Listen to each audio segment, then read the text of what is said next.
Welcome to the 360 Degrees Show, a show where we discuss about various topics that are shaping today's world and see how these are shaping our nations particularly and solutions shaping Rwanda and Africa's future as well.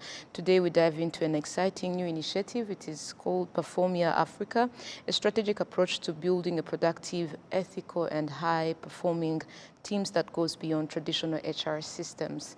I'm sure you would like to know more about this. Stay with us. My name is Olive Nete, your host, and I'm not alone today. I have various guests with me. I'll start with Venuste Twagiramungu. He's the CEO, he's the founder and executive director of Tress Infrastructure Limited, a leading Rwandan telecom infrastructure company that has experienced Performia's impact firsthand. I will repeat Performia and you'll get to know more about Performia in a while. We also have Amos Mfitundinda, Head of Strategic Capacity Development at the Ministry of Public Service and Labor, a ministry leading public sector workforce transformation. We also have Martin Rano, founder and CEO of Performia International from Sweden, and the pioneer behind this innovative system that we'll be talking about in this very show. We are happy to have you all on this show. Thank you. So our show today is all about Performia. But from people who are following us, they would like to know what is Performia. And I would like to start by Martin, if you could explain a little bit in details about Performia. Yeah, Performia is a company which I founded about 25 years ago. And we work with enhancing or improving executives' ability to attract and select and onboard real productive people who can really help their companies. And so we have a method for that, and we are also going more now into how to take care of the existing staff in a company so that they can also improve their productivity. When was it founded? It was actually founded the company itself was founded in 2001. Yeah.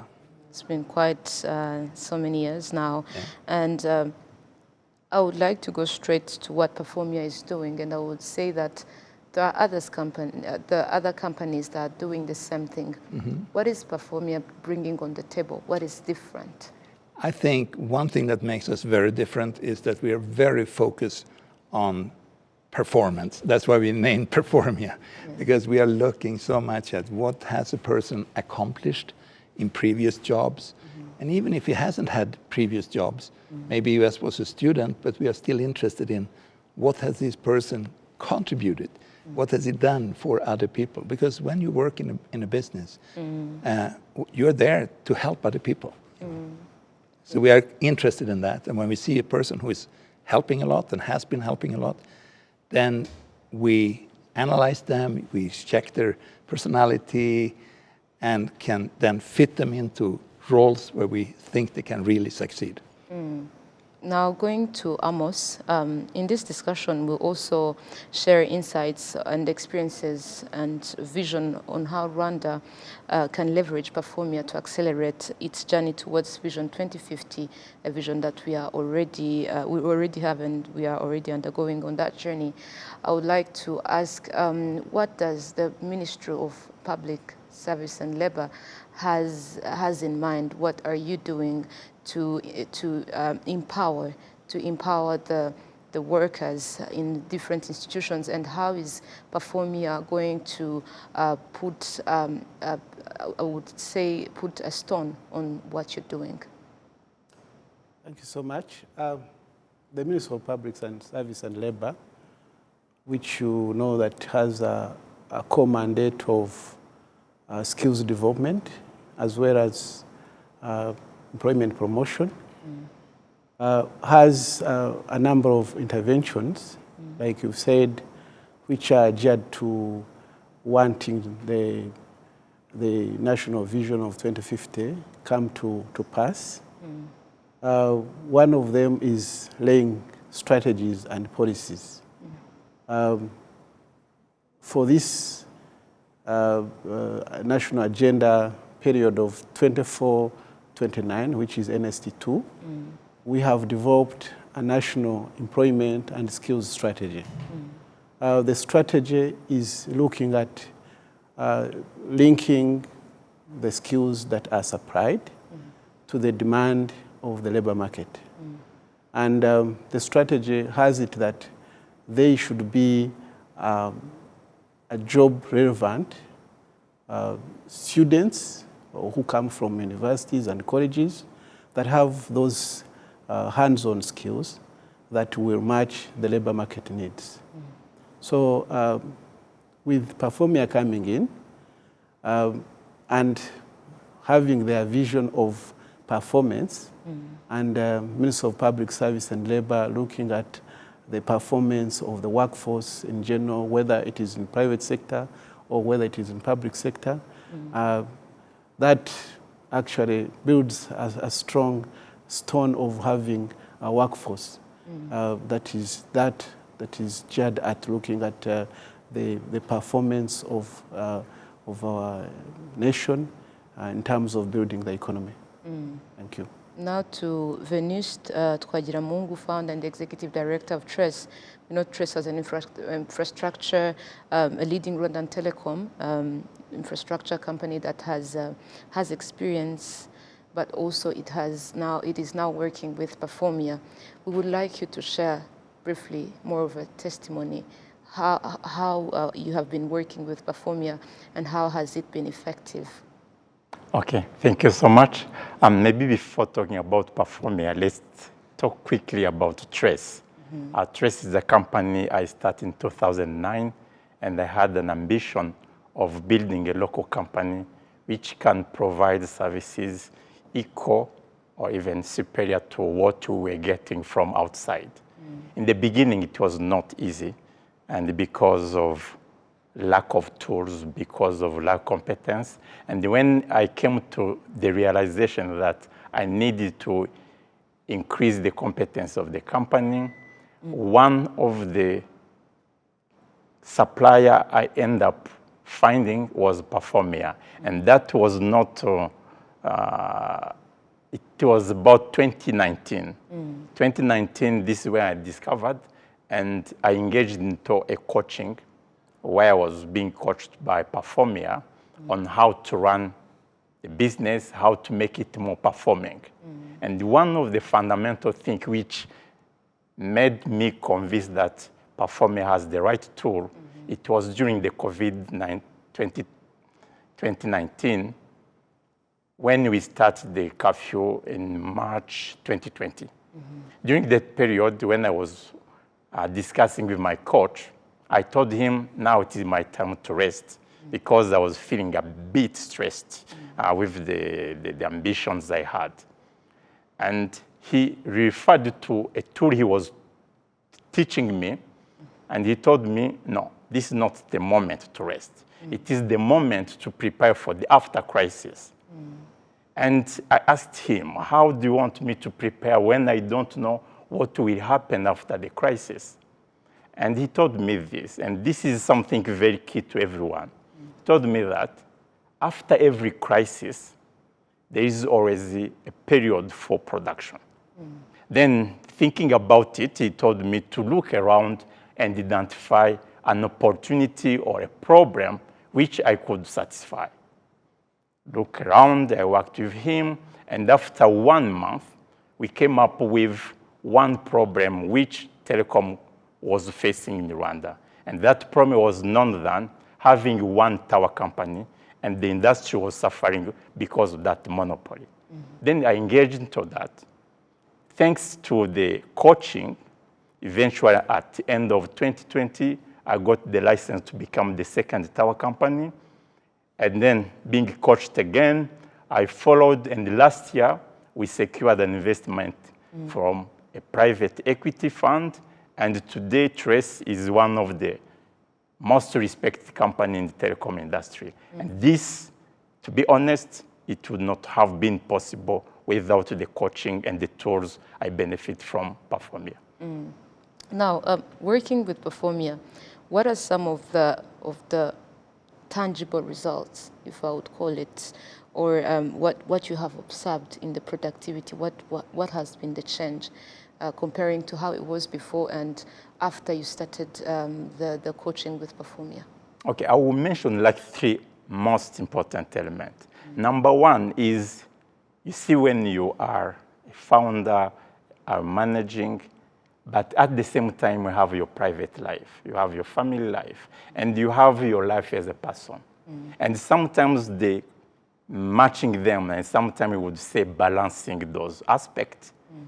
One thing I got from Performia is not to balancing them.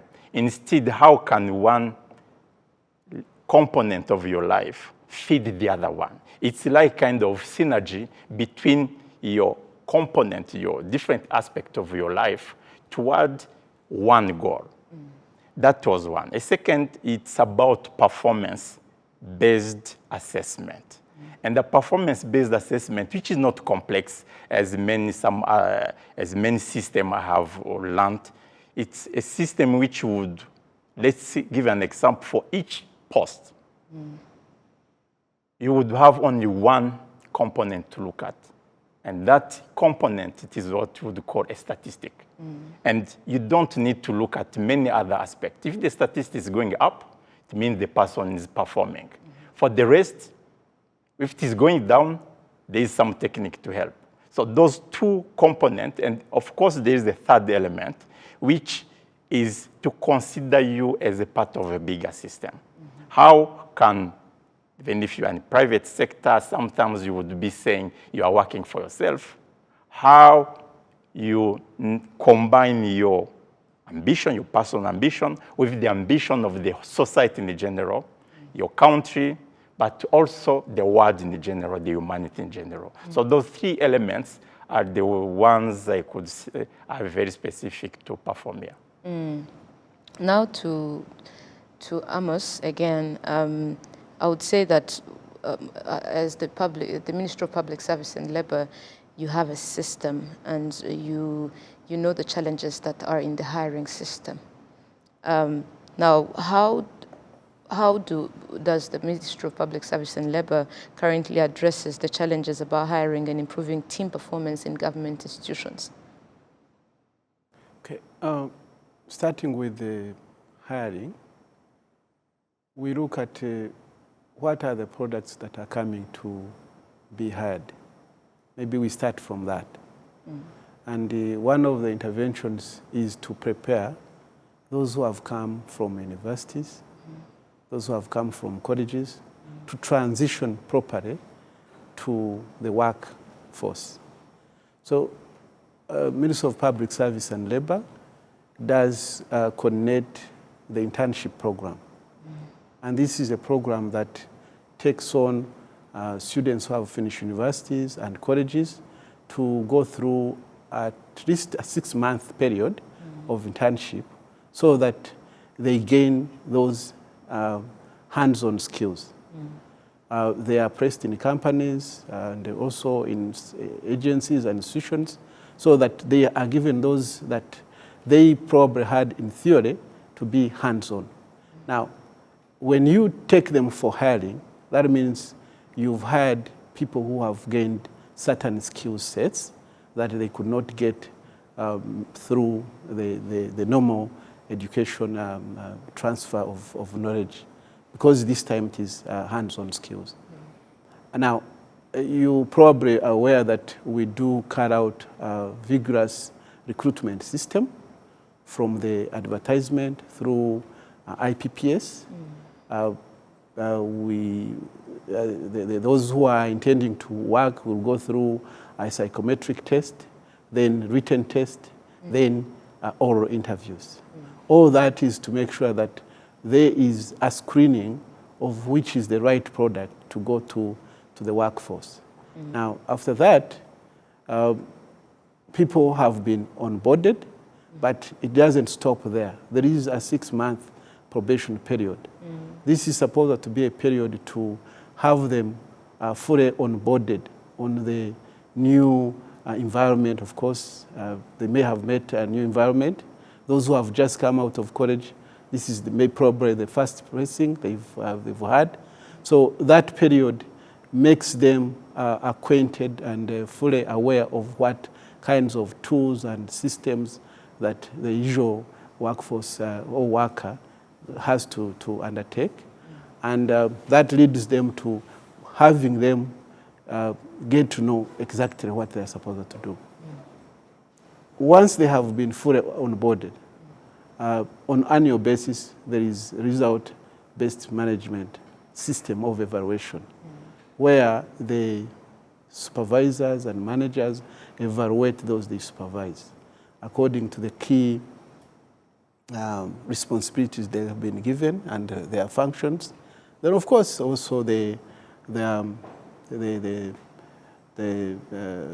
soft skills part of it, the behavior, several on the other technical part, but also they are evaluated against that. So all this is a cycle of wanting to have a real core of the workforce that is performing. Thank you. Coming back to Martin, Okay. most of the times when someone is founding something, it's because there is a gap, I would call it like that, or something that you would like to change. What are some of the hiring failures that you have noticed? What are the root causes of those hiring failures? But also, more than those hiring failures, how do you see, what are the root causes of this underperformance in institutions? Great question, because this gap between what's really needed and what we do, it actually exists all over the world, and it's fairly similar. So if I go to Japan, or if I go to China, or I go to India or Colombia, they have very similar problems. If you interview business leaders, and they say, what's your biggest problem? Many of them will say, hiring the right people. This is just so impossible. We cannot do that. We have hired a lot, and we lose them, and some of them become destructive. And so therefore, what we have done is that we have focused in on the one thing that we all know that you need when you hire somebody. If you hire an assistant, for example, because you have too much to do. If that assistant does his or her job well, what will happen? You will have more time. Yes, definitely. So as an assistant, my job is to provide time to you. Yeah? And that might include to do 100 different things that I have to figure out myself in order so you have the time. And for every possible job, like you were mentioning before, every job has a specific purpose and a specific duty that I need to deliver. Otherwise, I will not really help you. And we have gone very deep into that. And we realized that it is not impossible to find out whether a person can do that or wants to do that. And it's also a little bit about onboarding. When you get a new person in, he's very willing, he wants to contribute, but nobody tells him what exactly should you deliver. So he's like fumbling around, and he doesn't know, what should I give you? So I might do a lot of things, and you say, no, Martin, you shouldn't do this. And then you find that you start losing time, because now you need to handle your job, plus correcting me all the time. So that means you have less time now, because you hired me. So to have these very clear instructions, here is what is your product, the result we want, and here are the tools we can give you. And we might also have some training that we need to provide you with so that you can really do this job. And that's where we are in, and we are also now more and more involved with clearing up misconceptions. Because, just to take an example, let's say you hire me as a salesperson, okay? And somebody says, oh, Martin, okay, as a salesperson here, you need to close deals, okay? Close deals. Okay. And I say, okay, close deals. I should close deals. But what does it mean to close? What is that? And a lot of salespeople, and it sounds maybe unreal, but it is true. A lot of people, if you ask them, what exactly does close mean? And they say, yeah, when you do the business, okay, blah, blah, blah. But no, close is when you have signed the contract. And it's like a door. It's now closed. Now no other can come in. You cannot lose this business because it's closed. If I leave it a little bit open and I say, should we sign the contract now or should we do it on Monday? We can do it on Monday. And that means the door is still open.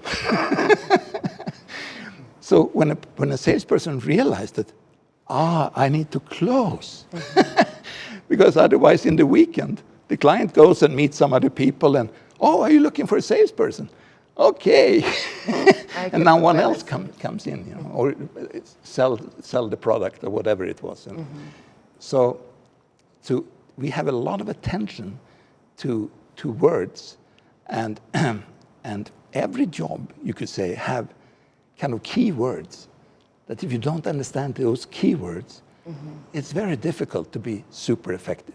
Yes. So we are also now working out and we're developing systems for how you can train people very effectively on keywords. And even we are now, which I think or hope could be interesting for Rwanda, is that because you have a country that are very used to French, and now a lot of people want to learn English, and we have a specific course for that, which it's called Ollie the Elephant, where we basically train people on small, simple words that are, and the problem with small, simple words is that they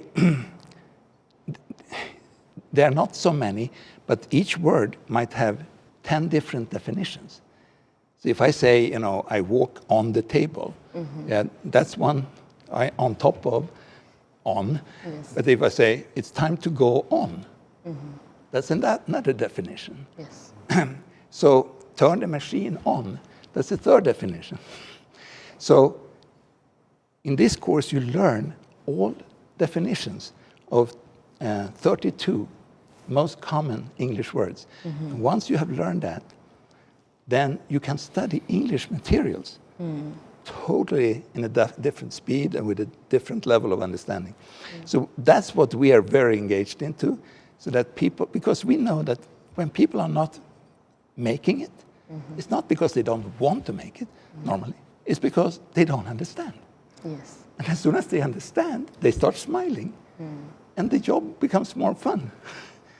So we want to create an area where going into business is about understanding more.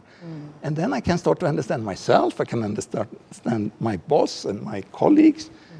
And many of our clients even say, now I understand my kids better and my wife better. So it's a big challenge, but it's not impossible, and it's actually quite interesting to address it and handle it. Now, to Venust, you've been working with Performia now, and even though you're the founder, you also have what we call employees, people that you're working together with. Now, in hiring, there's what we call potential, but there's also skills, existing skills. Someone may have skills, but not willing to, to perform exactly, give what he has as skills. Now, how do you think working with such kind of institutions like Performia can help you enable or help you recognize the potential in some people? Thank you so much. Actually, working with Performia helped me to realize that the skills which we are looking from employees are less than what is obvious. When we hire someone from, let's say, has completed a bachelor degree from university, most of the time we tend to ask him questions related to what he studied at school. We tend to look at him being practical on a job, what you want. But working with Performia helped me to realize that when a person is not performing on a certain, like the technicians or the engineer we send on field, when he is not delivering, it's not because he did not study it at school. It's not because it is not written in a manual he maybe have with him. It is because of some misunderstanding words, simple words within the document he's using. And because he does not understand, he gets confused.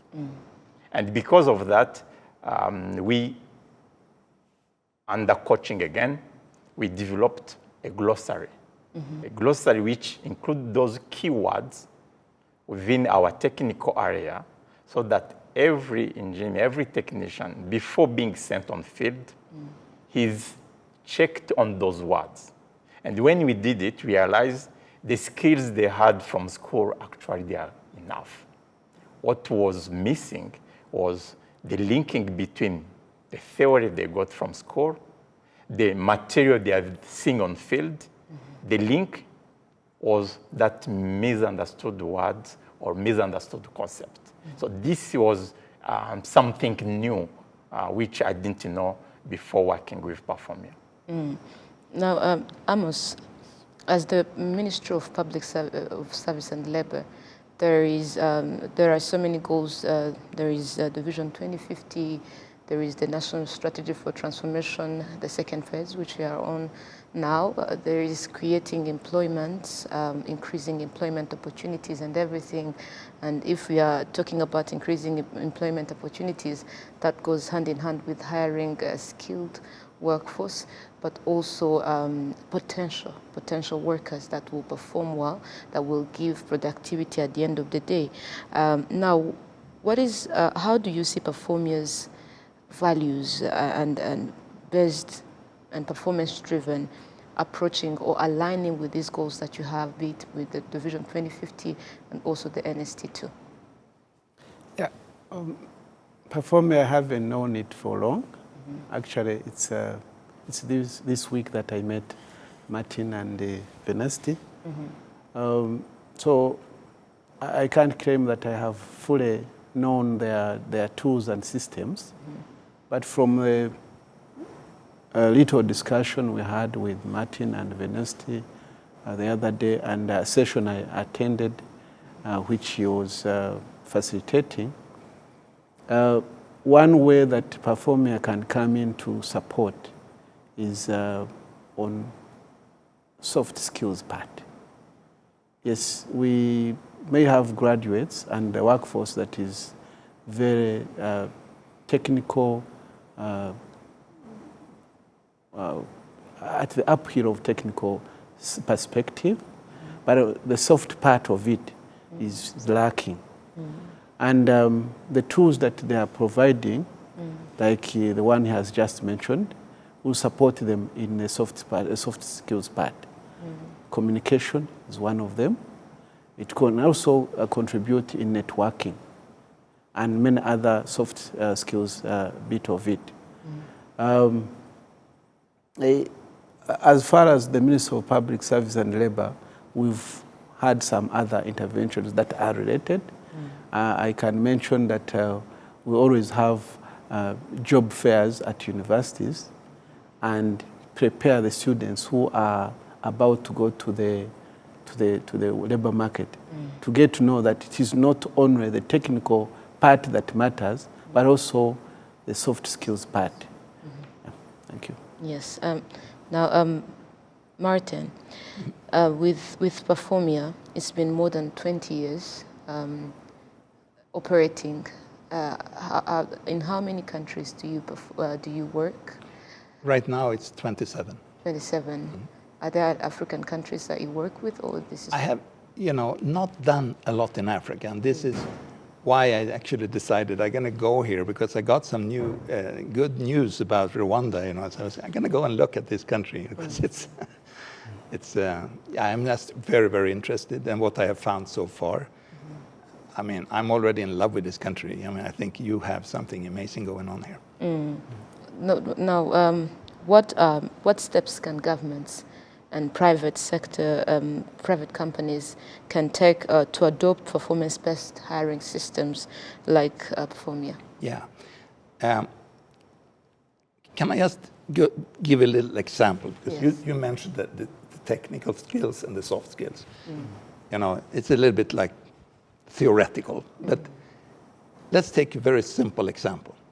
Let's say you have an engineer who is going to repair machines. Let's say a copy machine. And your copy machine is not working. So I'm going to fix it for you. And if I come in there and I cannot really find what's wrong, The problem behind. I cannot fix it. Yeah. So as an engineer, I get kind of trained every single day on finding what is wrong. Yeah. But and if I can find everything that's wrong, I can fix everything. So in the office, I become the hero engineer because I'm the best at finding what's wrong. The problem, however, the soft skills with people, finding what's wrong is not really the solution to people. So when this technician comes home to his wife and she's making his food, and he says, hey, wife, please, you have too high temperature here, you're burning the steak. And she go, what? Yeah, I'm just trying to help you. I'm just pointing out what's wrong here. And she's not at all interested. She has become very angry. And the engineer might go, oh, people, you know, they are crazy. Instead, we have to understand that when we're dealing with people, we need to find what is right. So when I deal with an employee, I need to see what is he or she doing very well. And then we can build on that, because you evolve much better when your strength is addressed than when your weakness is addressed. So the machines start working when we find what's wrong, and people start working when we find what's right. And in this way, you can even teach technicians to handle people, because they just need to look at it differently. When I go into the area where we have colleagues and people, it shouldn't be like, okay, see what I can correct with them. It should be more like, okay, I appreciate this and I appreciate that. And when somebody tells them that, they become very friendly, and now we can have a great conversation. So we need, and this is, you know, the way I see it, every person in the country should understand these things and have a basic understanding of what is it that stops me from doing school. And that is why, you know, my personal purpose, yes, I want to build my company, for sure. We want to help a lot of companies here in Rwanda. But I also would like to help general public, like the people out there, with different things. So I'm thinking now, what can we possibly do to support just the general family with things that can be very valuable for them and make their life a little bit simpler, a little bit more fun, and a little bit more effective. And because that's going to, in the future, be very good for the workforce. You know, when children learn to understand things better from an earlier age and learn to contribute also earlier, because that is anyway what you have to learn when you come into a business. You must contribute. If you cannot contribute, we cannot have you there. And you had the second part of your question there. Can you repeat that to me? Yeah, how can private and what is your advice to private and public institutions to make such effective methods work for them? You know, I'm sorry to repeat myself, but they should really go into understanding what are the individual words, what are the concepts that most people don't understand. So for example, I don't know, when you went to school, you probably studied biology. Yeah. If I ask people, okay, what does biology mean? And they say, yeah, it's the study of people. Okay? It's not completely wrong, but it's not completely right either. So if you look at the word biology, it comes from the word bio, that means life, and ology, which means study of. So it's the study of life. When you start to see that, okay, that's why we study plants, why we study animals, why we study anything that involves life. And wouldn't that be a good idea that if you're going to teach me biology, that you spend 5-10 minutes in the beginning of the first lesson to tell me, what does the word biology mean? So every time you say, today we're going to have biology, then I go, oh yeah, we're going to study life. You know? Instead of having some weird idea that is not fully true. So this can be applied in businesses, in schools, in families, everywhere. And I must say that what I've seen these few days I've been here, I see that people here have a very high general awareness. And I'm very hopeful that that idea might be embraced by a lot of people. And if somebody gets it, use it, enjoy it, because it's actually a lot more fun when you understand, you know. Amos, now to the Ministry of Public Service and Labor, what are some of the plans that are in place or that are being established to make sure to raise or to improve performance in public or government institutions? Actually, our plans are not only covering public sector institutions. We are looking at the whole country in general. One key element that we emphasize is skilling, reskilling, and upskilling. Why do we emphasize that?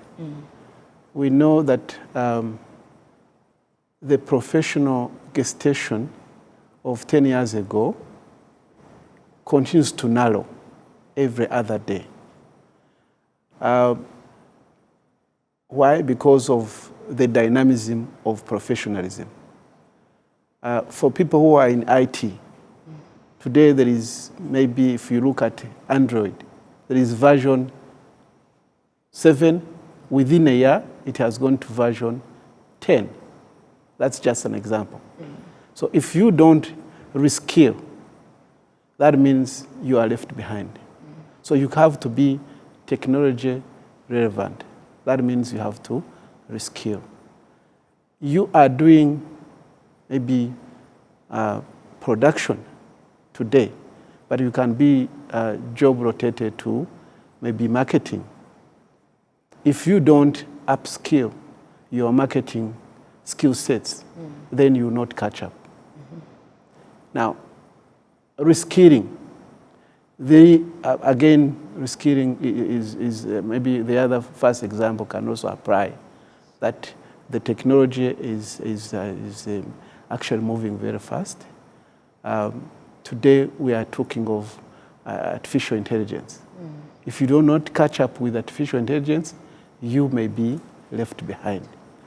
And so, the message that we always give out is the workforce has to skill and upskill and also reskill.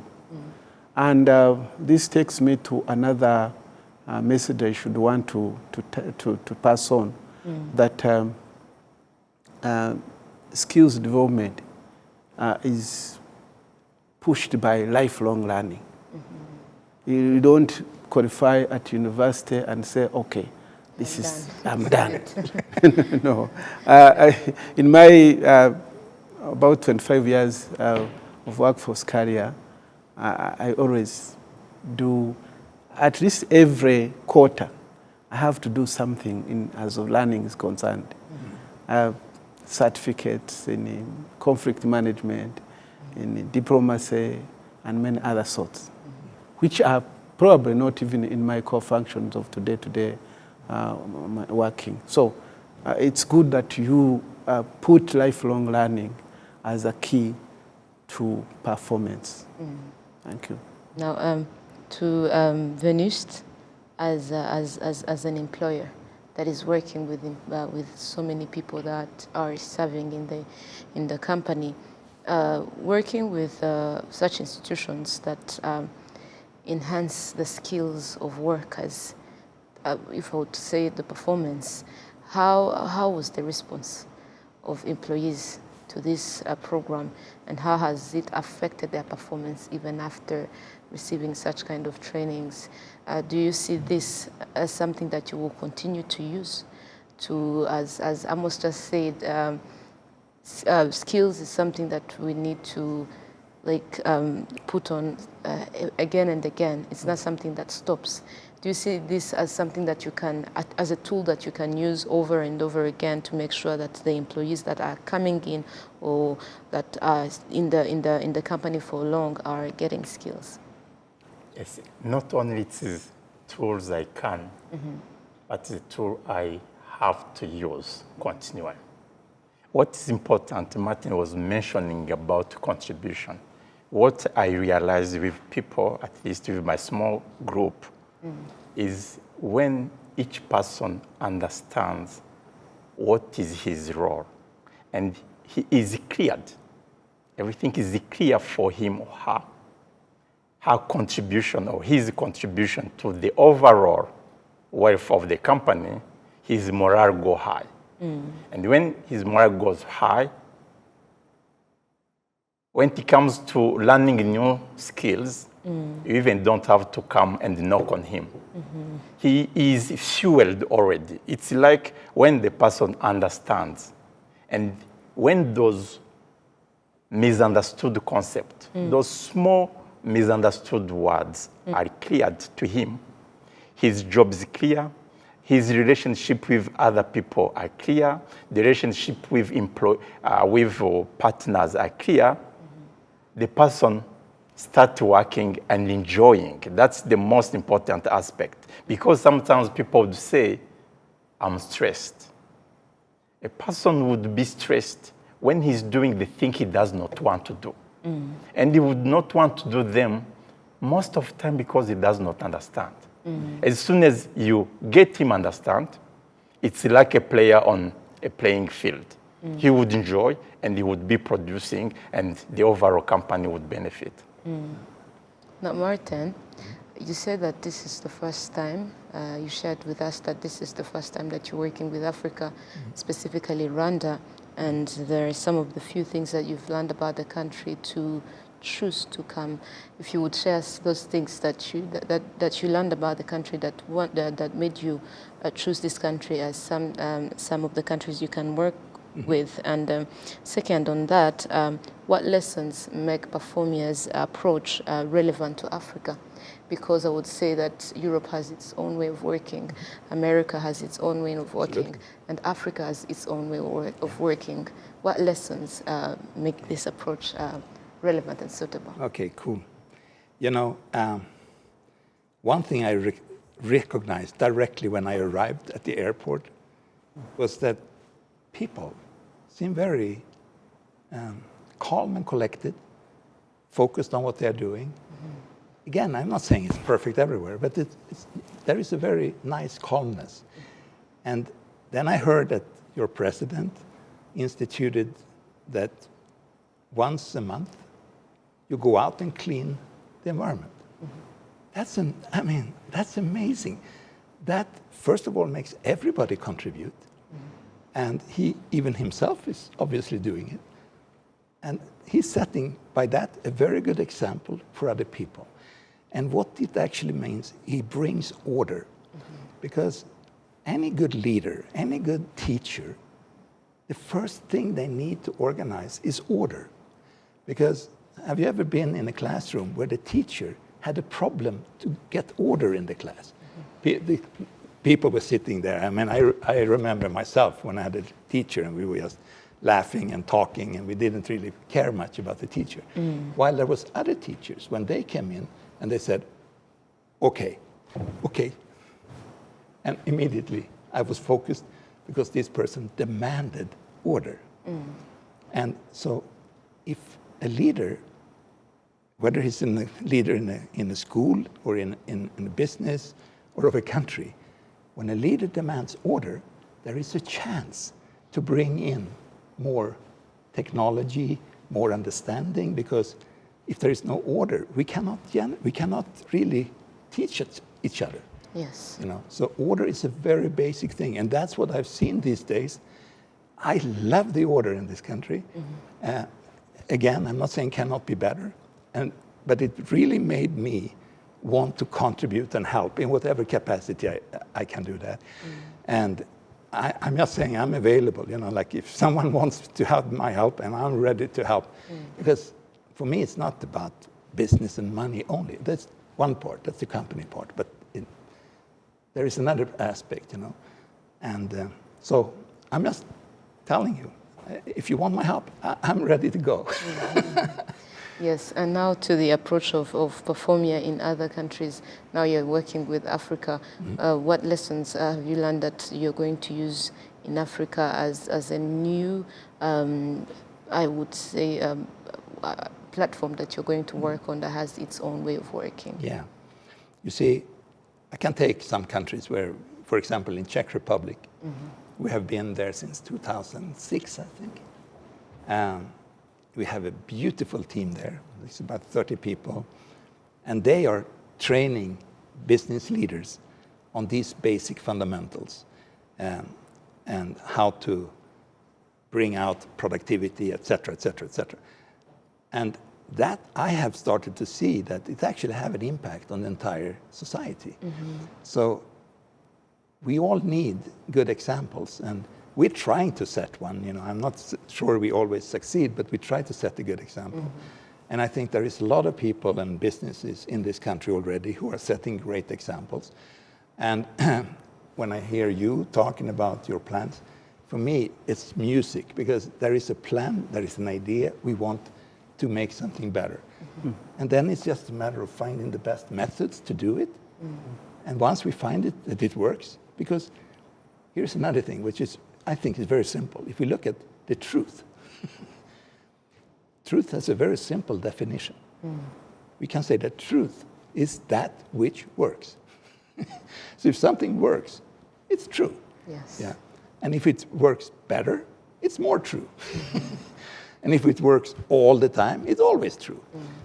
So there are some truths which are smaller, that works in a specific area, you know, but you cannot use it everywhere. But when we are interested in the truth, then we are interested in what works.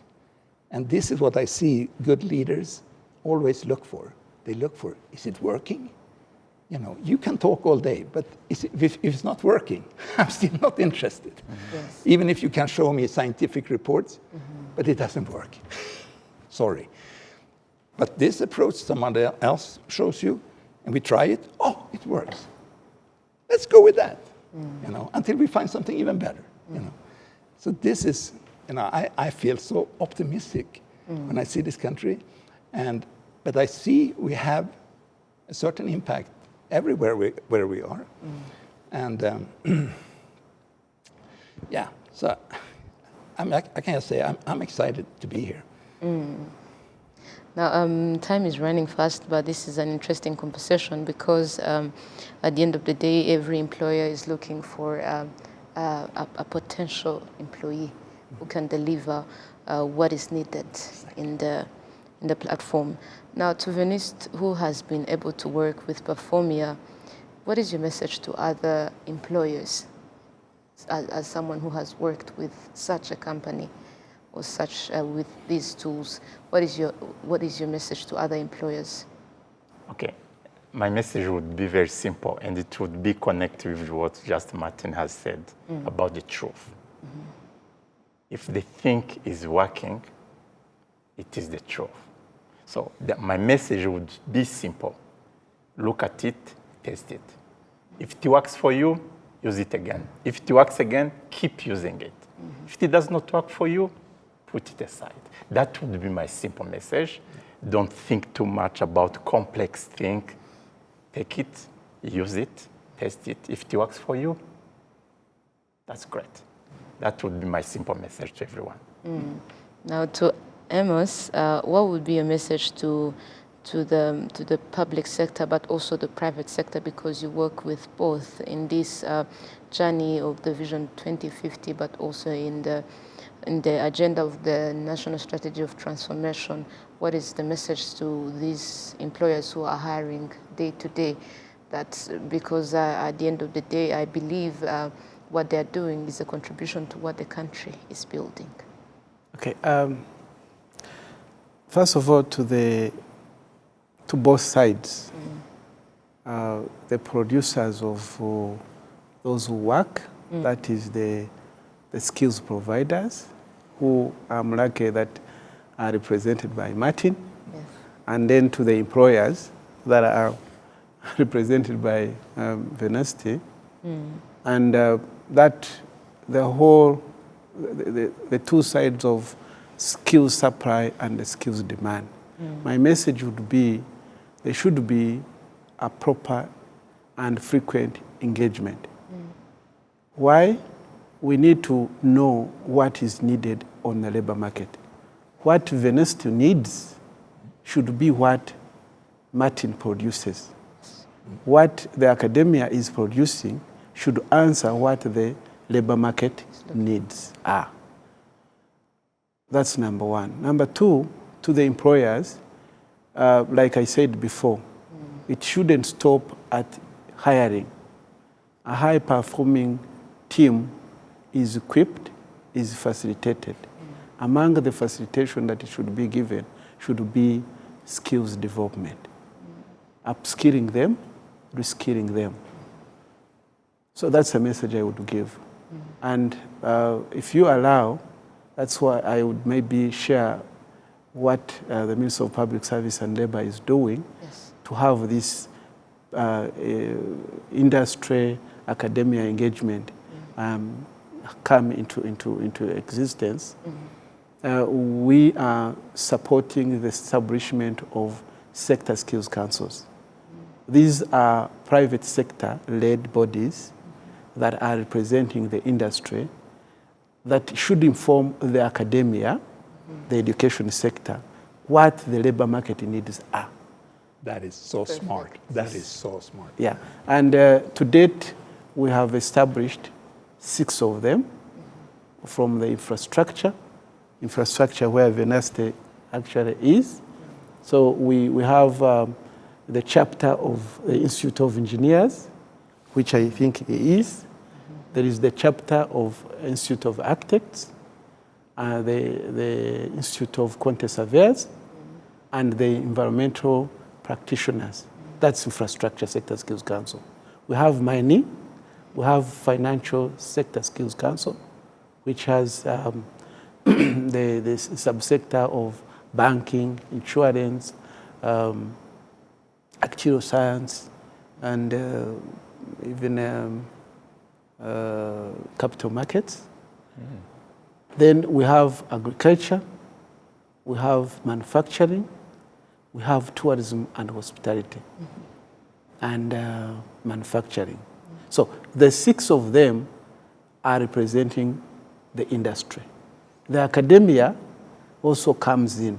So the structures that have been put on are having the sort of like a triple helix model, where we have academia, we have industry, and also the government, which is the policy.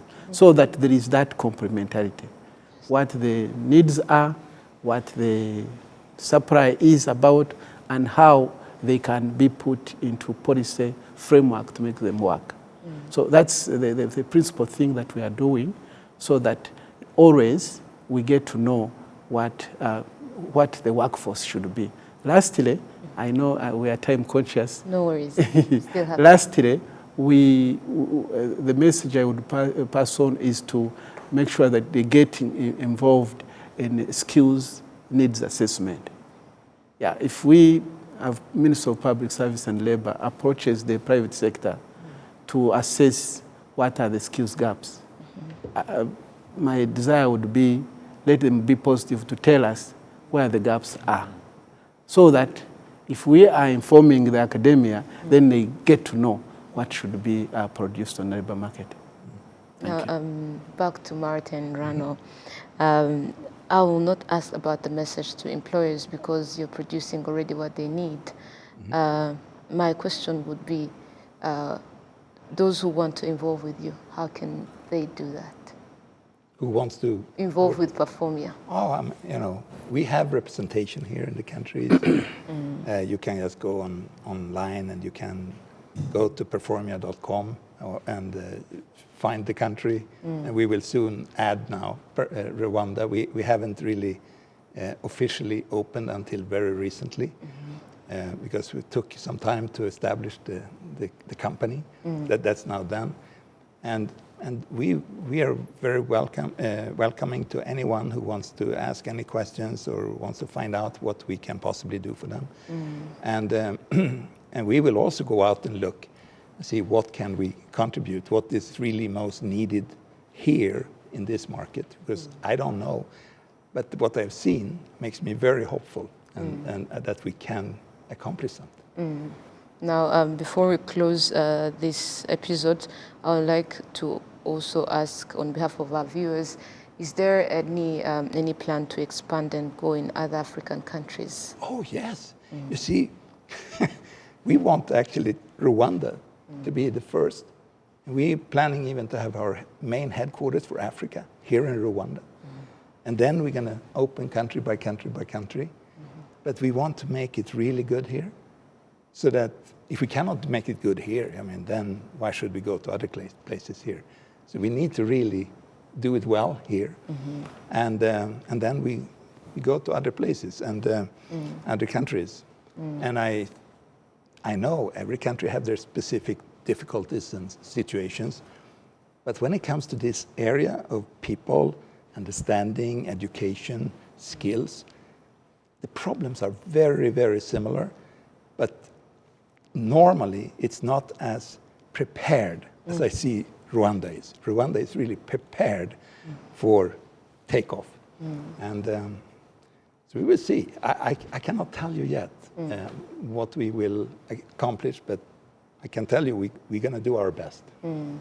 Allow me to thank you, dear guests, for your insights, Martin, Amos, and Venuste. And I believe this discussion has shared valuable insights on how Performia or what the public sector needs or the private sector, and how like such institutions are bridging the gap of what we need and bringing solutions that we need in today's market. Thank you so much for the insights, and thank you so much for making time to speak to Rwanda Television. Okay. Thank you. Thank you. Thank you. It's always a pleasure. And to our viewers, if you're watching and you're a business leader, HR professional, or public sector, or even private stakeholder, eager to learn more or get involved with Performia, visit the Performia website as Martin has shared with us, or contact the Ministry of Public Service and Labor for upcoming training and partnerships opportunities that are existing, because we have so many that are coming in and that are really beneficial to the society and to the development of our country. And this has been the 360 Degrees show, where we bring the full circle of ideas that are ongoing in today's world, driving progress, driving development, and everything in between. Stay tuned for our next episode. My name is Olive Nete, and it's always a pleasure to be with you.